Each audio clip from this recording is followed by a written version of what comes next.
Hi everybody, and welcome back to Philosophy of Cognitive Science with me, Dr. Josh Redstone. Today's lecture is entitled Symbol Systems Part 2, and of course today we'll be carrying on with our discussion of the second part of Chapter 2 from Clarke's book Mindware, which is all about physical symbol systems and the physical symbol system hypothesis. Now, last time we just kind of dipped our toes into the discussion section.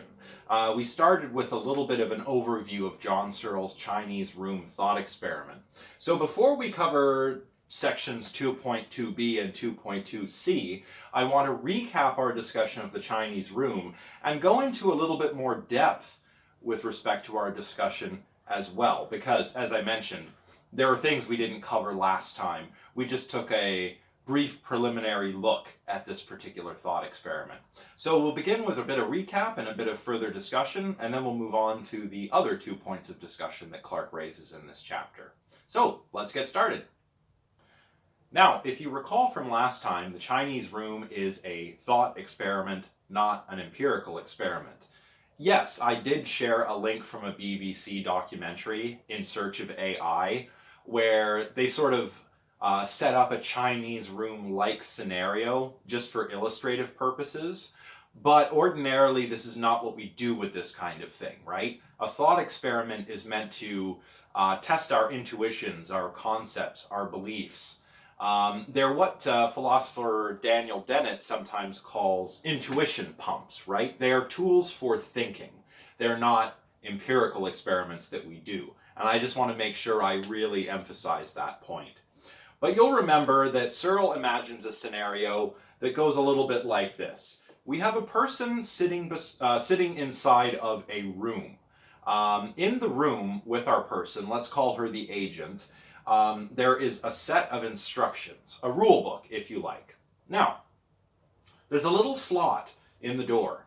Now, notes can be passed in and out of the slot, and the notes are written in Chinese characters. Could be Mandarin Chinese or Cantonese or whatever. The point is, they're written in a language that our agent cannot understand. So, the people outside the room, by the way, they are native speakers of Chinese, so they understand perfectly what's going on here. They're writing notes, passing them into the room, and our agent in the room uses her rule book in order to generate an appropriate response, to combine the Chinese characters or symbols in the right kind of way according to rules that are given in her book. You see where we're going with this? So, our agent does not understand Mandarin Chinese at all, but she's able to put together sensible replies to the people outside of the room. You know, they'll send in a message written in Chinese characters, and it might say, hello, or do you speak Chinese, or whatever. It could say anything. The person in the room doesn't know what these symbols mean, but she can take them, match them up with what's stated in her rule book, such that, maybe the rule book says something like, if you receive these symbols, respond with these symbols. So she takes the message and says, okay, here are my symbols, finds the appropriate place in the book, looks up what the response is, combines all her symbols the right way, and gives the response back to the people outside of the room.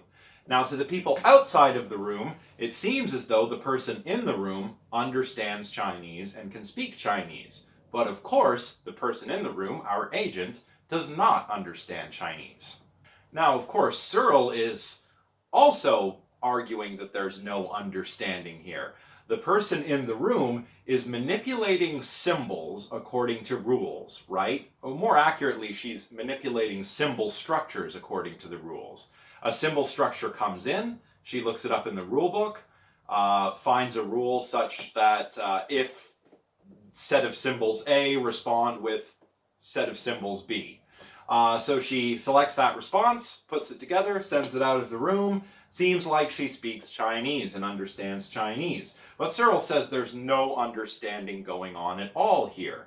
And if he's right, then the Chinese room thought experiment, as I mentioned last time, might also be a pretty good argument against the Turing test for a test of intelligence. In any case, it certainly seems to be a compelling argument against the claim that physical symbol systems which simply manipulate syntactic properties. You know, they only work according to the syntactic properties of the symbols in the system and are blind to semantic properties, could really have understanding. So that's the claim that Searle is trying to undermine here. We could say that, well, if cognition is computation, then any kind of physical symbol system like a Turing machine or our agent in the room and her rule book it can be said to think or understand or be intelligent. Searle says no. The person in the room is blind to the semantics, and thus he says that semantics, or rather he says that syntax, is not sufficient for semantics. Just to reiterate a few of the things I mentioned last time, Clark points out that the scenario that Searle is describing is meant to mirror a Turing machine. I mentioned this last time, but I didn't really go into a great amount of detail here. But, you know, if you think of the rule book as the machine table, if you think of the agent in the room as the machine head, and if you think of the data coming in and out of the room as the symbols that are encoded on the tape, then yeah, this seems to be an approximation or a model of a Turing machine, albeit a weird way to conceive of one. Right? Because it involves a person sitting in a room with messages being passed in and out. So as I mentioned last time, the agent in the room, indeed the whole Chinese room scenario, is designed to mirror a Turing machine or a computer program.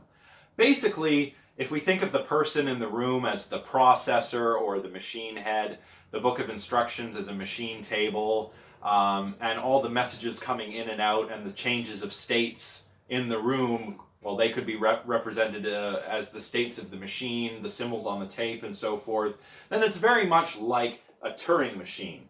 And in addition to this, the agent in the room, at least to the people outside of the room, seems to pass the Turing test. It seems to convincingly display a type of intelligent verbal behavior, namely the ability to converse intelligently in Chinese. But of course, Searle is saying that even though it passes the Turing test, the agent in the room that is, he doesn't want to say that the agent understands what's actually going on, understands Chinese. It's a bit of a retort towards Hoagland, right? Who says, if you take care of the syntax, the semantics will take care of itself. No, says Searle. Syntax is not sufficient for semantics, and that's what he's trying to illustrate here. Now, I think it's important that I reiterate that Turing machines and the Turing test are quite different concepts, right?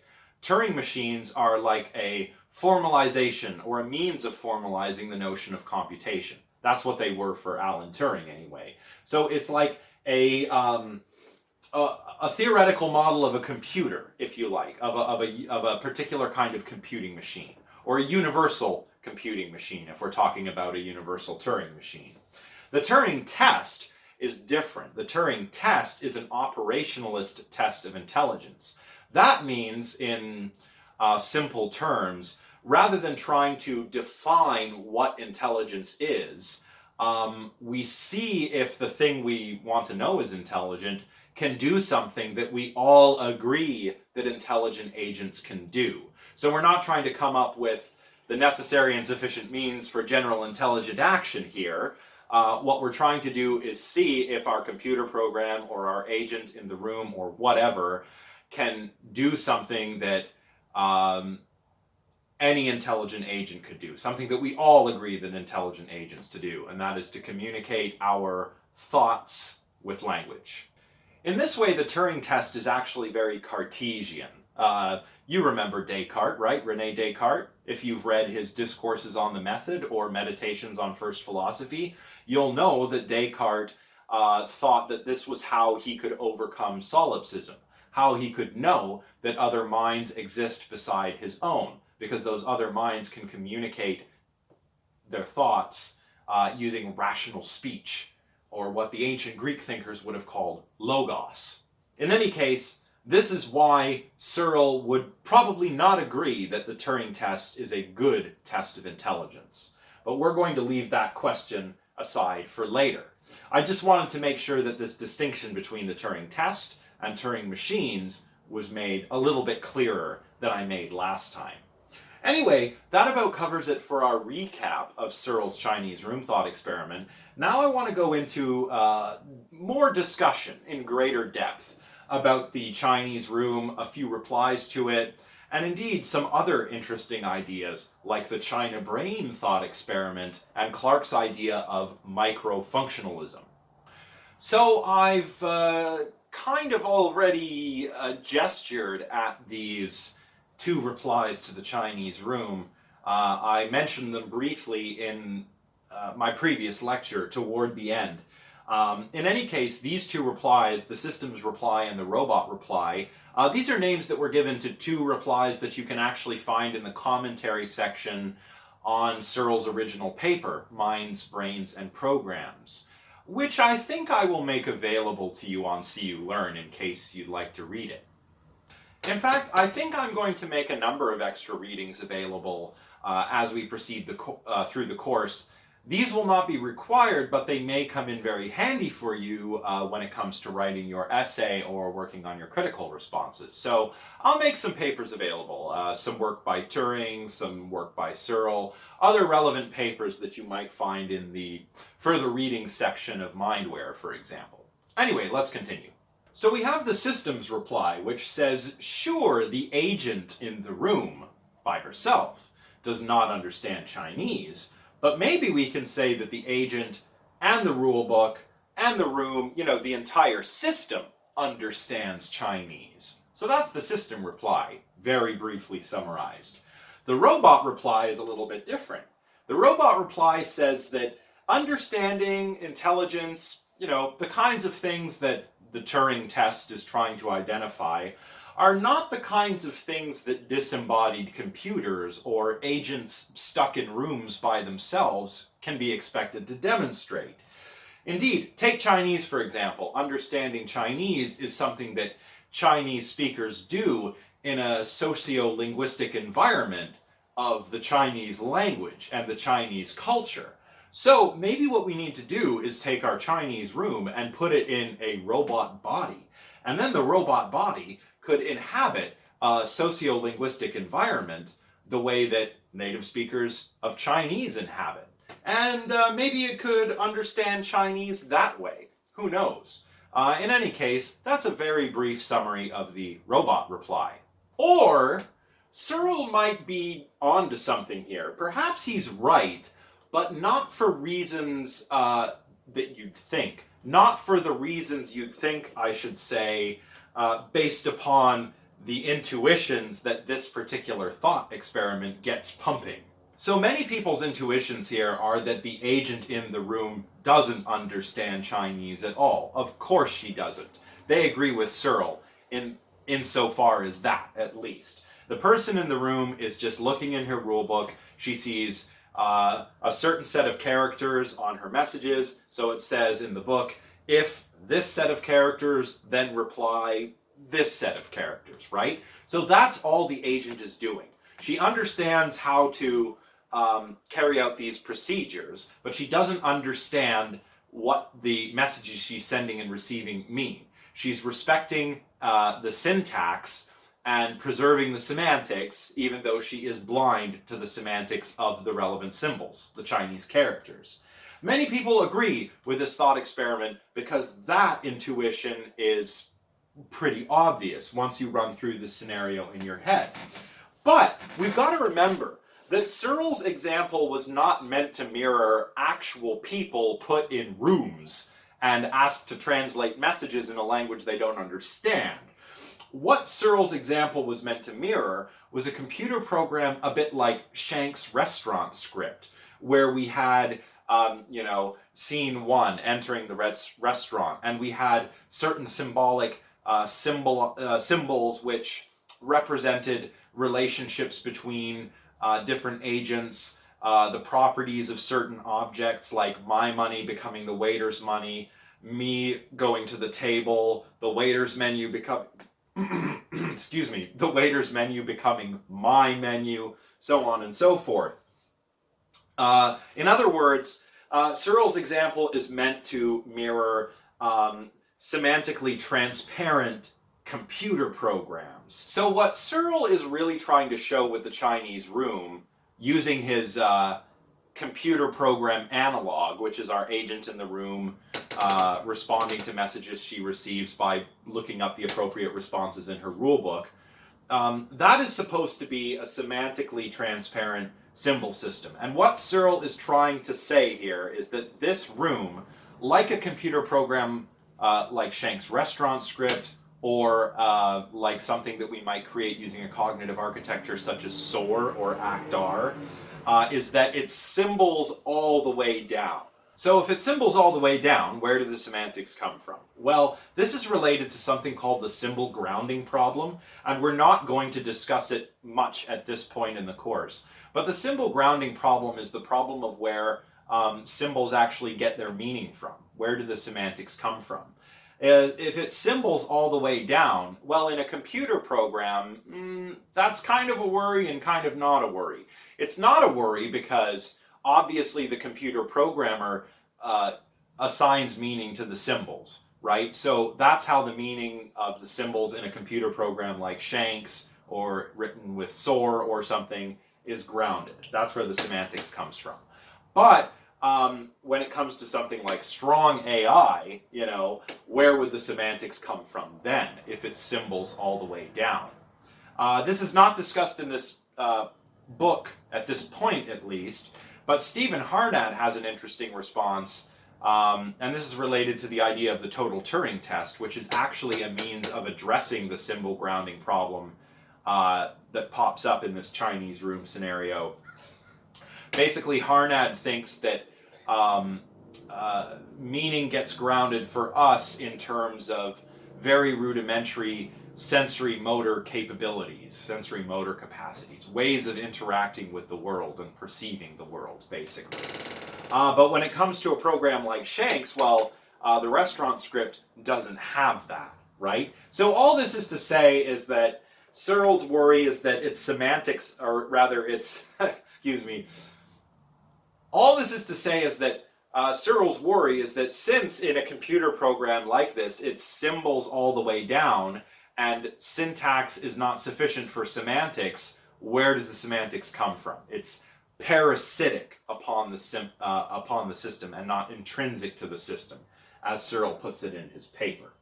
But who knows, maybe you don't agree with this, and maybe you're more sympathetic to one of the replies to the Chinese room experiment, like the systems reply or the robot reply, for example. So whether you agree with Searle or not, his thought experiment, the Chinese room, is pretty compelling. I mean, it's become a staple of philosophy of mind and cognitive science textbooks, and it's generated thousands of responses within the academic literature. Clark himself thinks that it's so compelling because it elicits a kind of discomfort with the idea that a simulation of cognition or mentation at the appropriate level of organization, like the cognitive level, or what Newell called the software or cognitive band, could really count as a realization or an implementation of actual understanding, which I take to mean the kind of understanding that we demonstrate. So maybe Searle's thought experiment is pitched at the wrong level. Maybe that's what's happening here. Maybe it highlights, as Clark thinks, the need for a more fine-grained specification of, quote, the relevant computational and syntactic structure, and that's from page 39 of Clark. What that means is that maybe to implement intelligence or understanding or thinking or cognition or whatever you want to call it, we need something that does more than just manipulate high-level cognitive band symbol structures.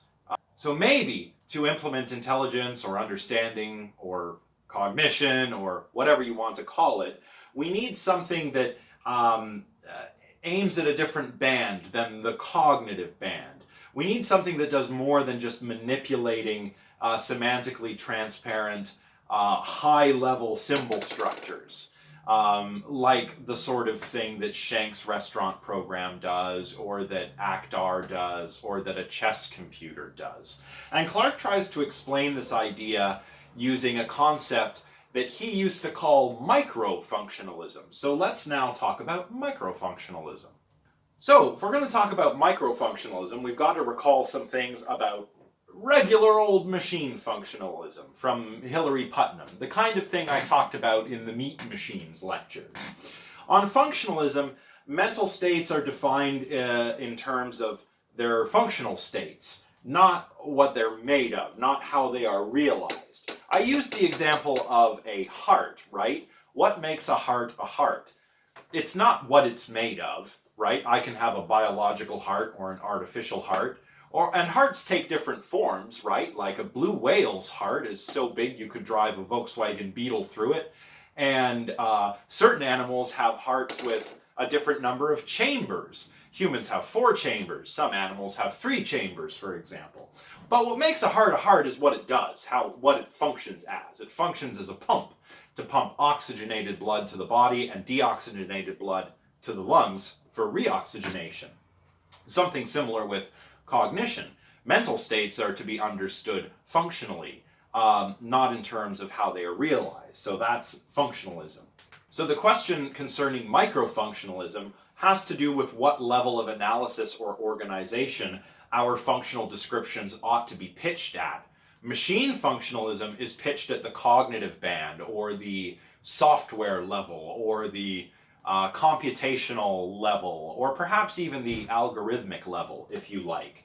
But should we pitch our explanations at those levels when we're trying to explain something as rich and complicated as our own mental abilities? Maybe not. To try and highlight this, why don't we consider another famous example? And this is from philosopher Ned Block, and this has come to be known as the China brain. And it takes a bit of a cue from Searle's Chinese room. It's a bit like Leibniz's mill in some ways. Leibniz's mill is another scenario conceived of by Gottfried Leibniz. As for the China brain, it goes a bit like this. We want to know if functional states can really explain things like consciousness or understanding. Is consciousness and understanding and intelligence a result of functions like the functions of neurons in the brain? Well, we can try to work through this by creating an analog to the brain. And so in the same way that Searle's Chinese room thought experiment is meant to be analogous to a digital computer, the China brain is meant to be analogous to a human brain. Basically, we'll get lots and lots of people. The entire population of China, say. You know, there's lots of people in China, so not as many neurons as there are in the brain, but still lots of people. And we could have everyone in the country implement some functional profile of a given mental state, maybe by passing around the appropriate symbols to one another according to rules that hold throughout the entire system. That is, the entire population of China. Now, Block worries, our China brain, our whole country of the population of China that we've turned into a kind of physical symbol system, surely won't possess mental properties, right? It might possess the right functional properties, but Block, following Searle, seems to be quite hesitant to say that the China brain would have mental properties, like being able to experience pain, for example.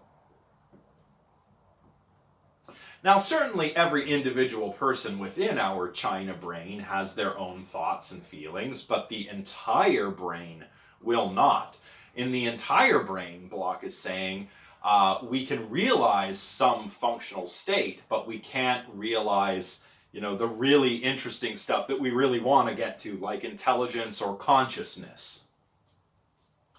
So Block concludes from his ruminations on this particular thought experiment that functional states don't guarantee mental states. And maybe this is correct. I mean, it probably meshes nicely with your intuitions about this scenario. You probably think, well, of course, the individual people who are supposed to be like the neurons would have their own mental states, but the entire brain won't, as I said a moment ago.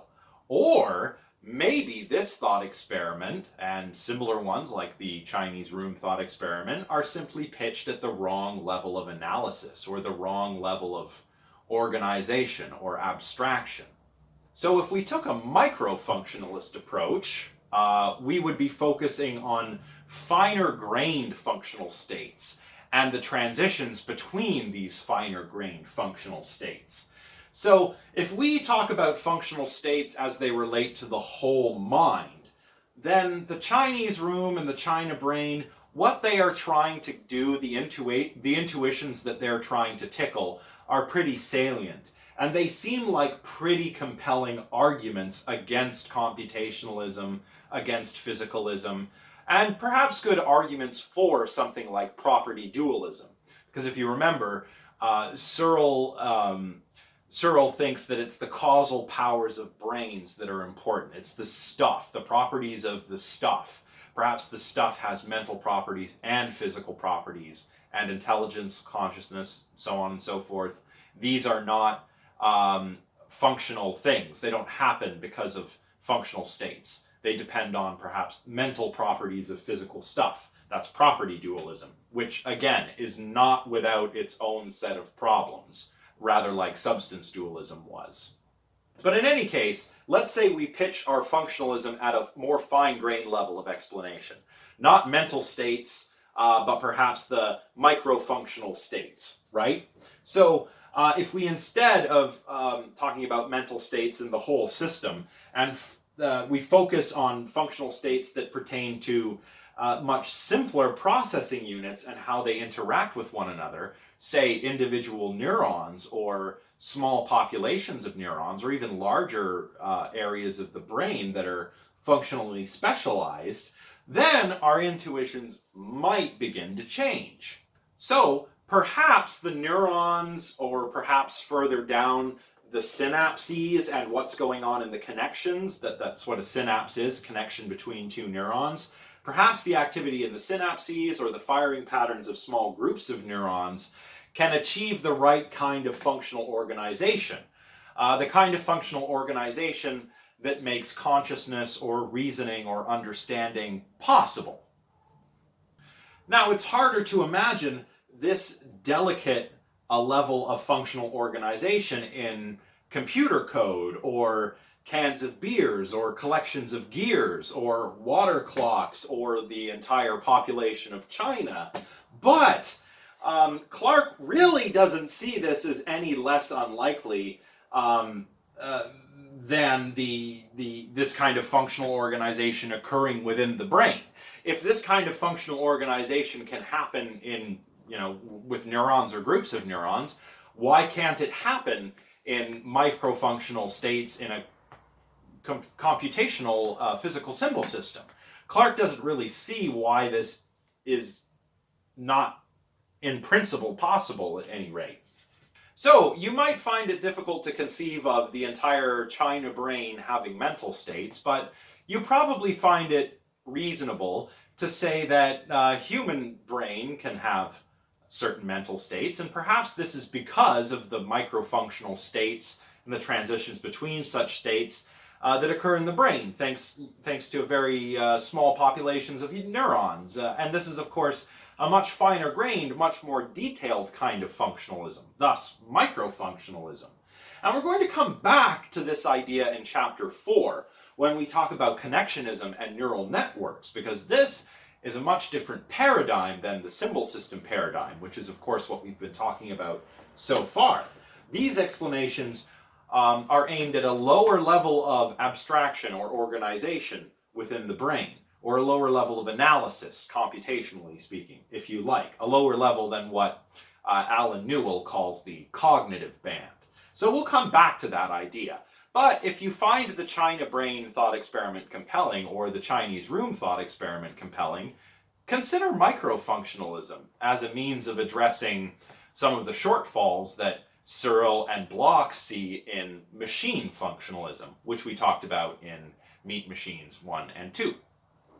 All right, so that about covers it for Clark section 2.2a, which is all about the Chinese room and associated criticisms and concerns of symbolic AI. We're going to turn now to a different set of concerns in section 2.2c, everyday coping. Here, we're going to talk about a different criticism of the symbolic paradigm, which is due to Hubert Dreyfus. Now, Dreyfus was an early critic of the symbolic AI research that we've discussed so far in this class. Dreyfus is famous for having written a book, well, among other things, but he's famous for having written a book called What Computers Can't Do, and a follow-up several years later, What Computers Still Can't Do.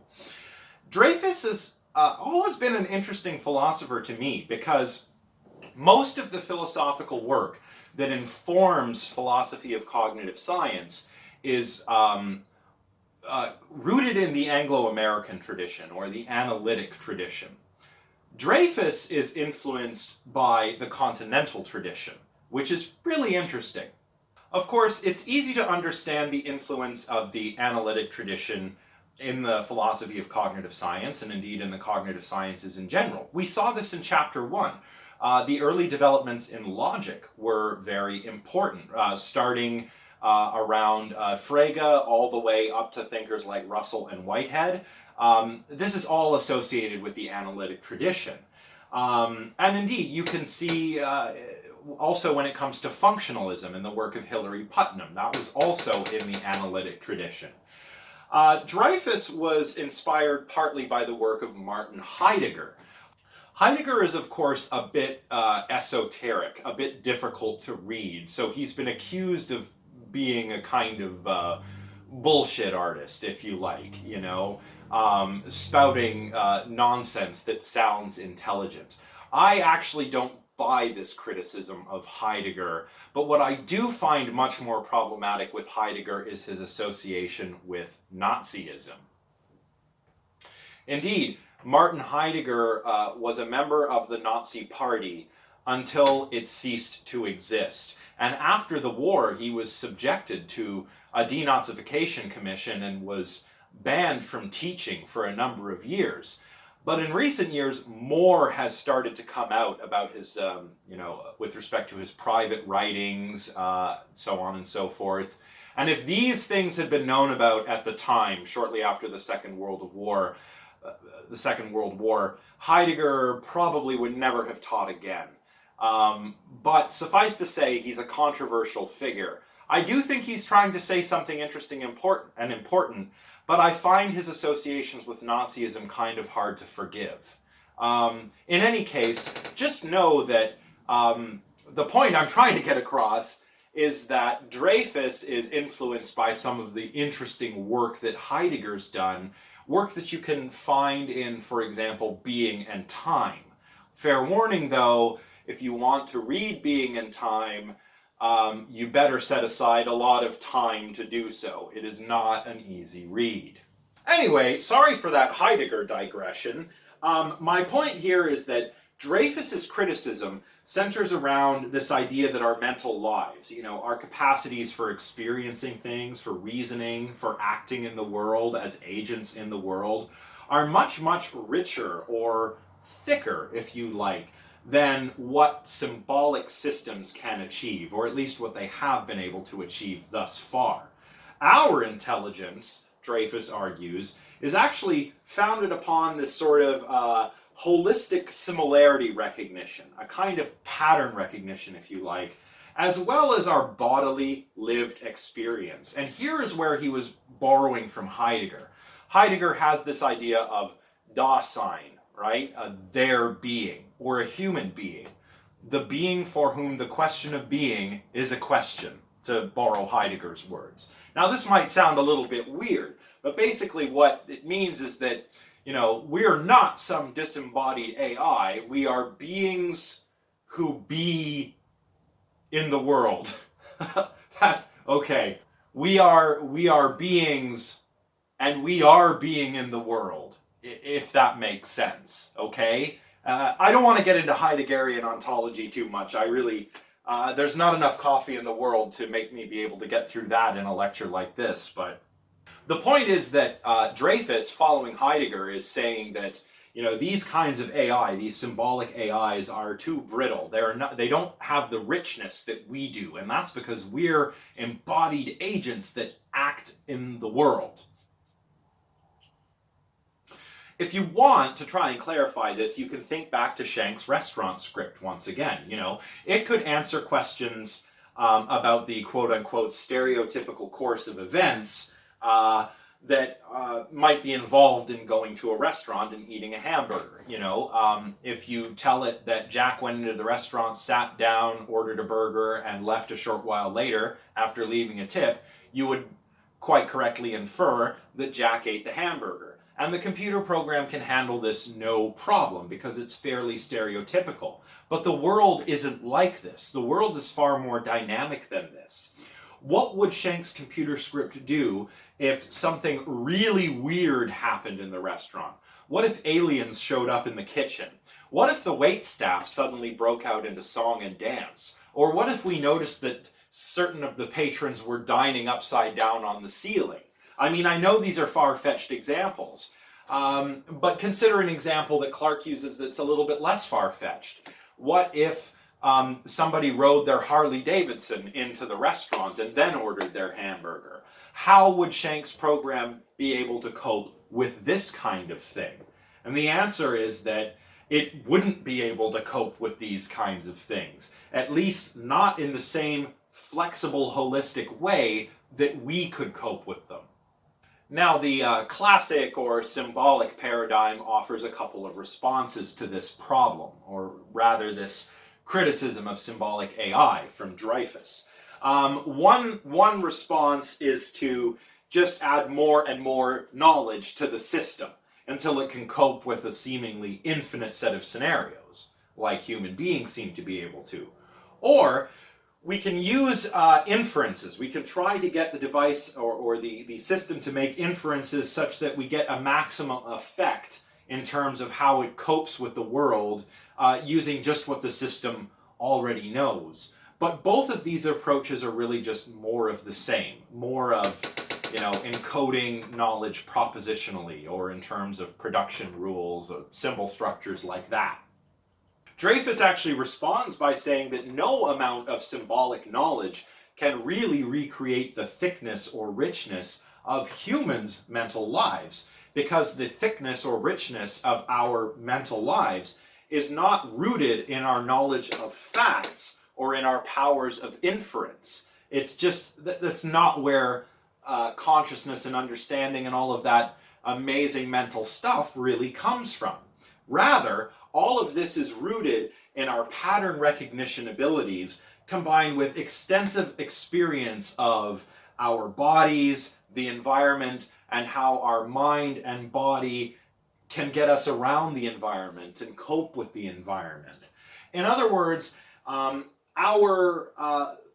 thickness of our mental lives or the richness of our mental lives results from kinds of knowing how that can't be reduced to any set of knowing that's. To clarify this, just consider an example, like a novice chess player, such as myself, I'm terrible at chess, versus an expert chess player, like one of the ones we've talked about, like Garry Kasparov, who played against Deep Blue, or Magnus Carlsen, who is the current world chess champion. Now, a novice chess player like me, when playing chess, is going to use a lot of conscious, deliberate reasoning about symbol strings, namely the rules for chess. Control the center of the board, bring the queen out early, as well as, of course, all of the legal moves in chess, like when you can castle, how many spaces ahead a pawn can move, on which turn, so on and so forth. So I'm consciously reasoning through all of this stuff, but I'm a pretty bad chess player. I would lose to even a slightly better chess player, to say nothing of Carlsen or Kasparov, who would mop the floor with me, certainly. Now, the expert chess player, like a chess grandmaster, is going to use a lot of unconscious and automatic cognition, a lot of intuition. They're going to be able to distinguish at a glance thousands upon thousands of different chessboard configurations, thanks to pattern recognition and a kind of, intuitive know-how, right? It's not their knowledge that makes them amazing at chess. It's a kind of pattern recognition combined with a sort of know-how. Now, classic AI is like me, the novice chess player. Expert chess players are more like real humans with their rich mental lives. And I know that now there are symbolic chess programs that will even be able to kick the collective butts of these chess grandmasters like Kasparov or Carlsen. That's not the point. The point is that Kasparov and Carlsen are also humans that can do any number of other things in the world. They're beings in the world, right? A chess-playing computer program cannot do that. It only understands how to play chess. And some would even argue that it doesn't even understand how to play chess if it's just a syntactic engine that's blind to semantics after all.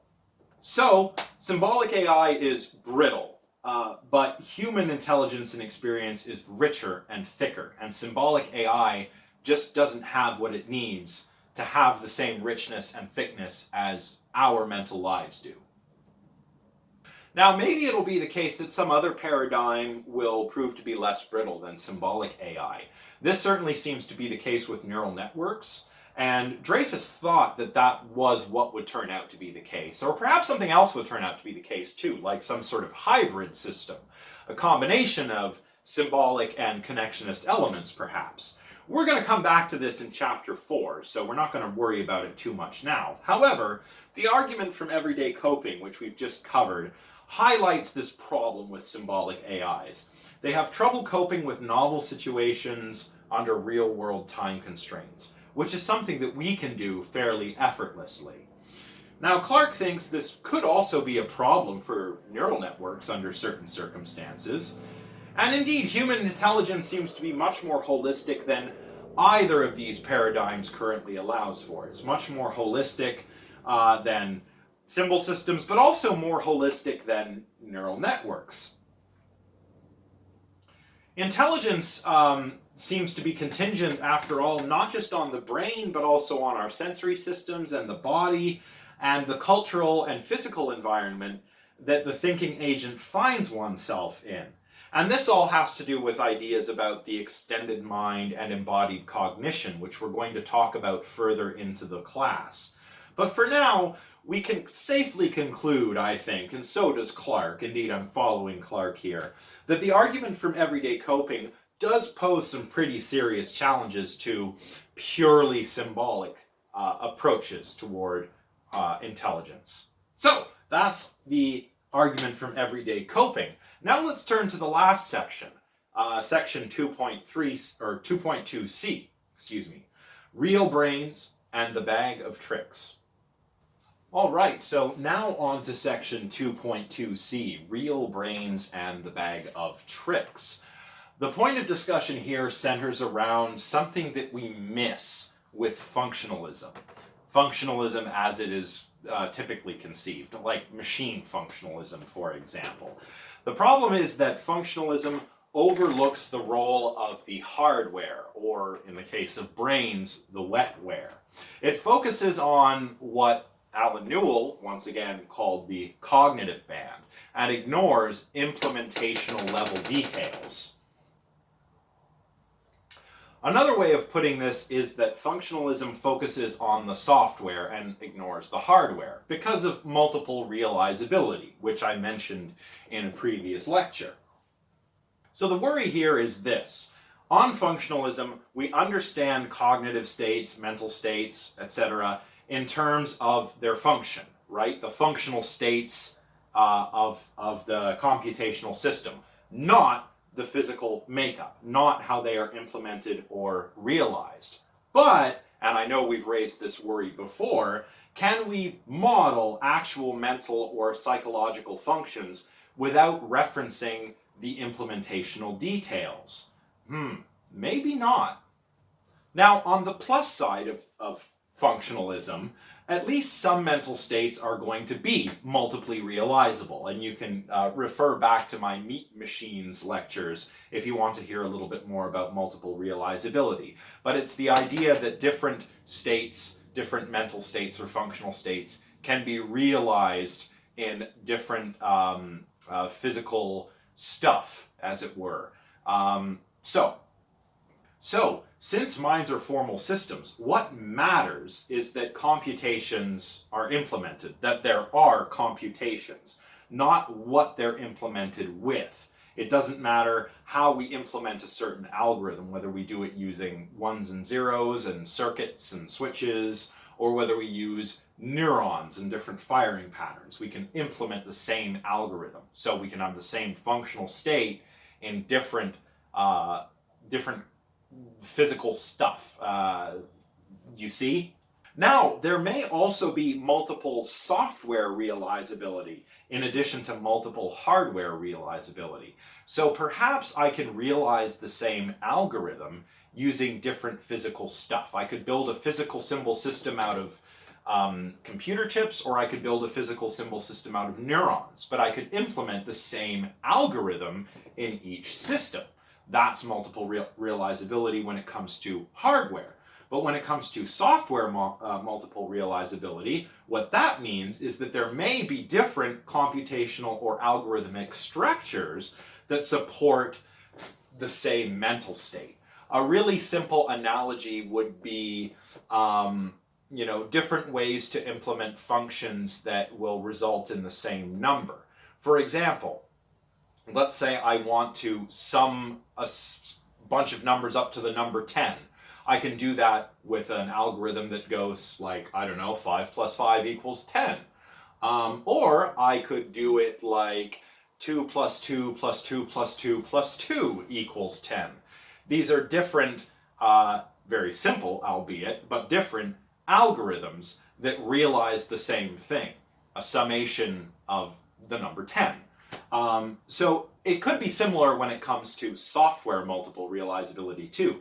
Perhaps there's different ways of realizing mental states in brains. Perhaps, as I mentioned in my earlier lectures, pain is functionally realized in my brain when my C fibers fire. But perhaps in some drastically different form of alien life, pain is realized in their minds when their A matrices fire or something, right? I just made that up. But the point is, the same state, pain, could be realized with not only different hardware, but perhaps different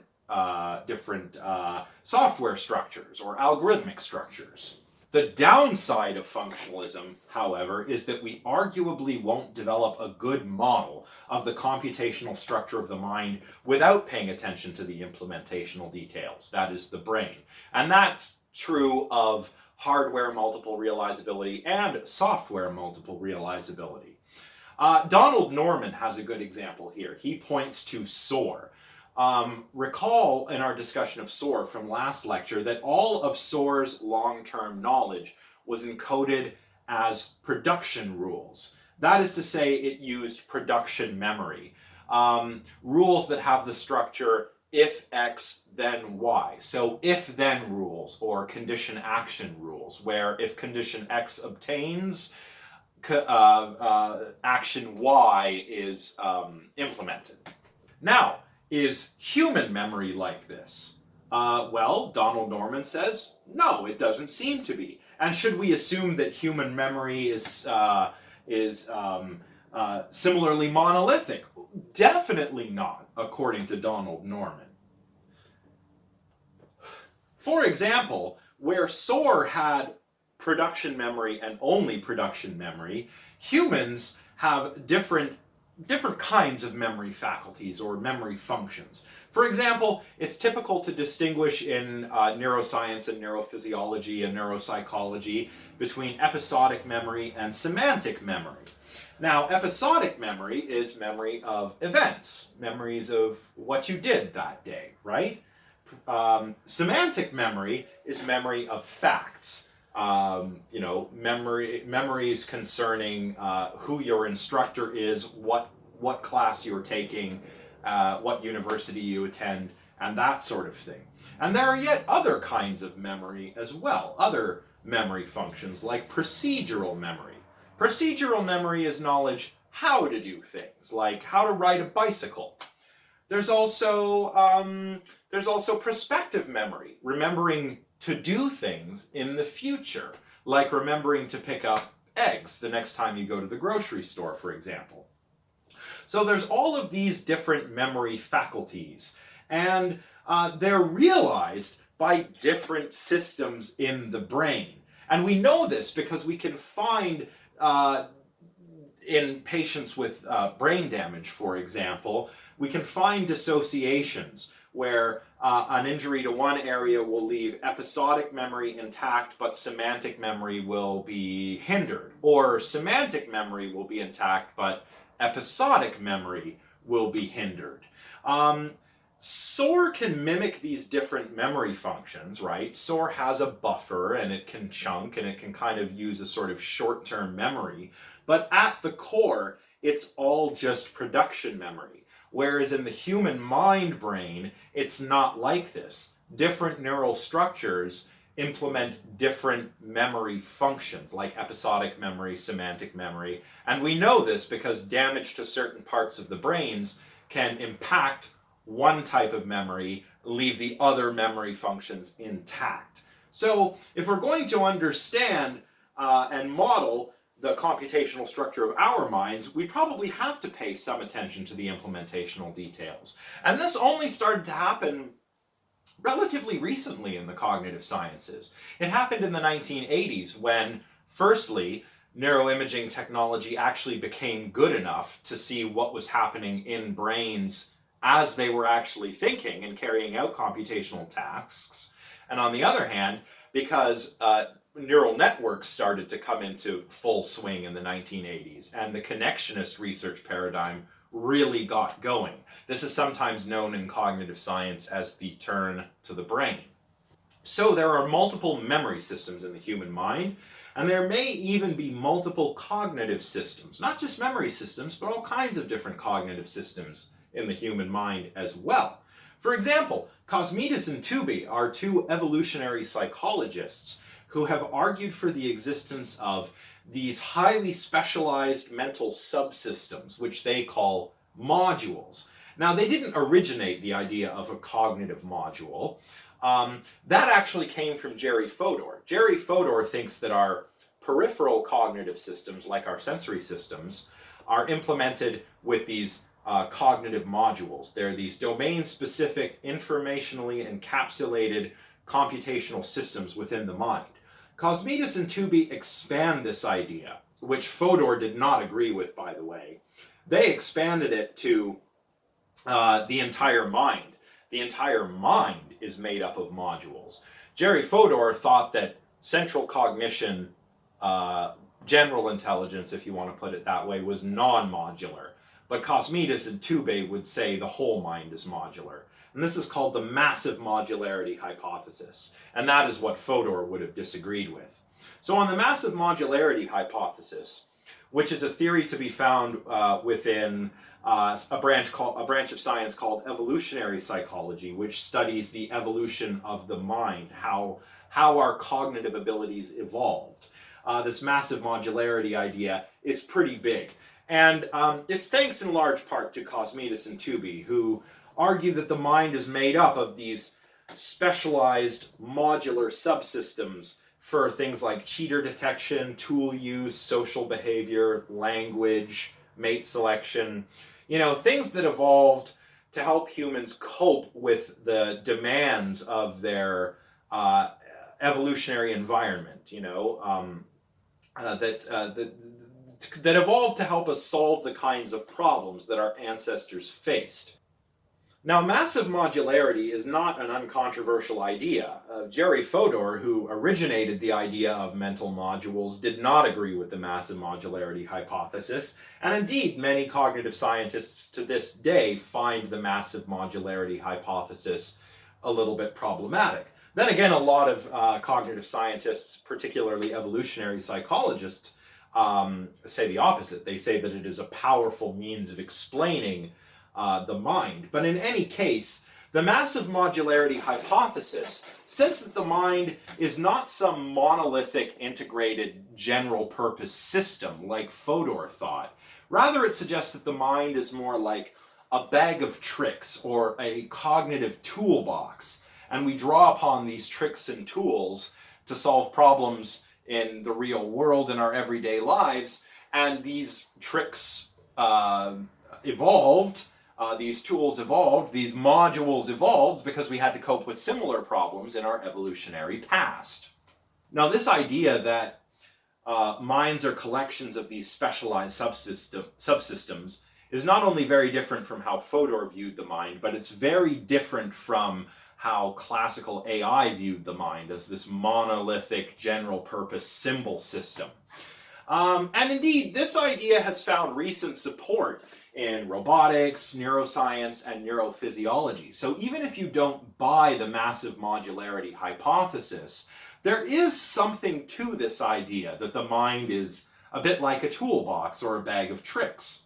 For example, in behavior-based robotics, we have robots that can perform quite complex behaviors, but they do this because they take advantage of a very simple architecture, something that Rodney Brooks calls the Subsumption Architecture, where we have separate modules, each responsible for a different task. Say one is responsible for locomotion, one's responsible for object detection, and one system is responsible for navigating towards a goal point.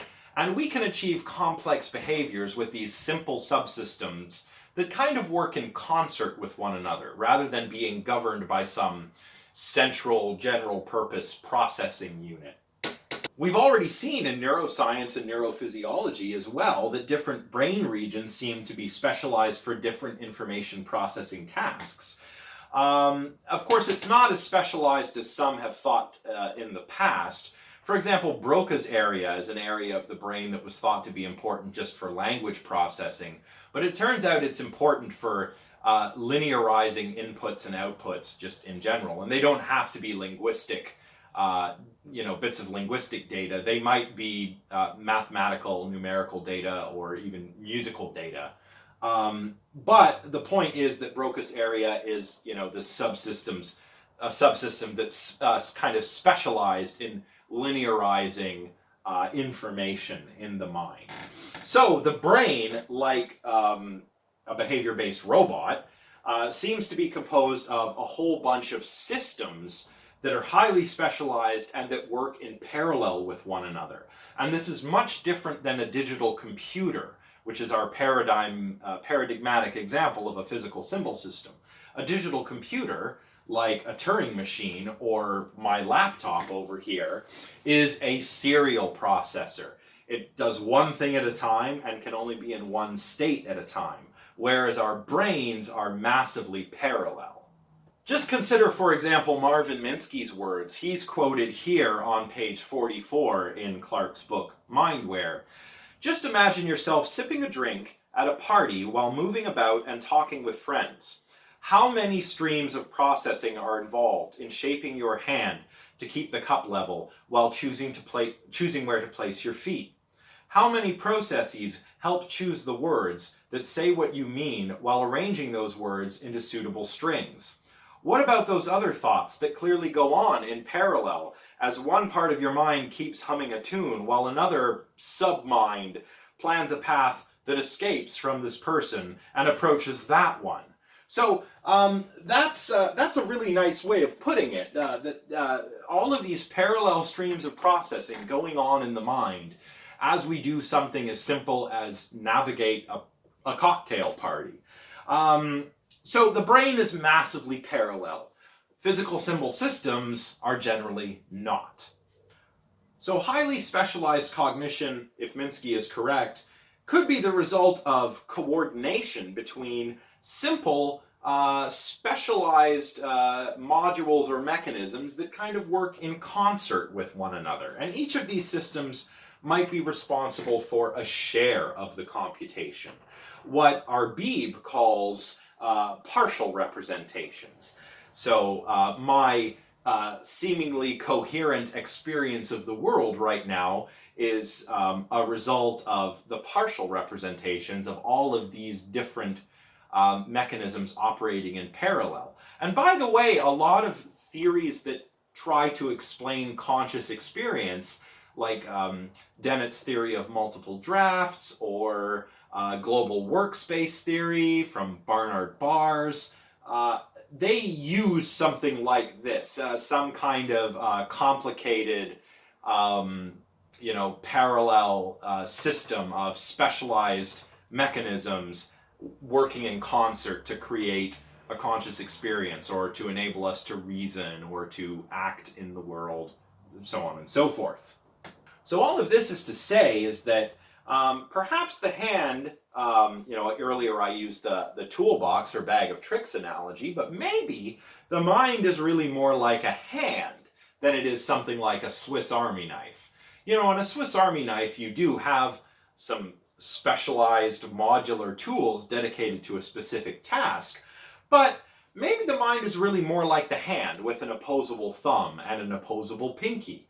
Once we had the hand, that opened up so many new possibilities for manipulating objects, creating tools, for doing things with our hand fingers. In this way, the opposable thumb might be analogous to a cognitive ability like language.